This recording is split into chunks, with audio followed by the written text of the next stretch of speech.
पति पत्नी में प्रेम कैसे हो? आजकल मैं सुनता हूं मेरे भाई बहन, शादी के 3 महीना में डाइवोर्स हो जाता। आप लोग यहाँ इतने लोग भोले बाबा के भजन के लिए बैठे, आप लोगों को भी सुन के अच्छा तो नहीं लगेगा? गाना सुनने में तो थोड़ा हंसी मजाक जैसा लगता है, लेकिन हंसी मजाक वाला है नहीं। चट देनी मार देनी,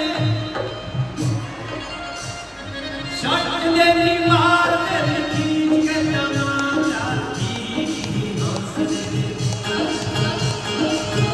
मेरे हिसाब से वो पति बहुत अच्छा है जो ही हंसता है।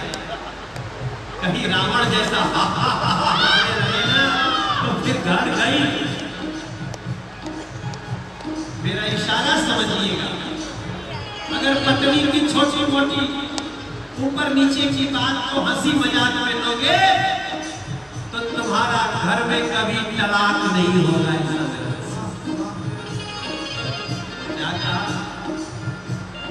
सुनीला की मौरत के नाम लिहल जाला,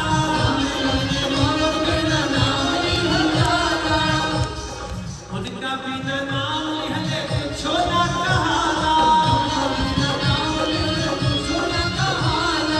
नाम लेके कहेली की चाय दो जरा साथी हंसने। हस्बैंड बहुत अच्छा है। अगर पत्नी ने नाम लेके भी पुकारा तो पति बहुत अच्छा था, वो हंसी मजाक में लेता। अगर पतियों ने पत्नियों की बात को और पत्नियों ने पतियों की बात को, सीरियस बात को थोड़ा हंसी मजाक में लेना शुरू कर दिया तो पति पत्नी में झगड़ा होना कम हो जाएगा।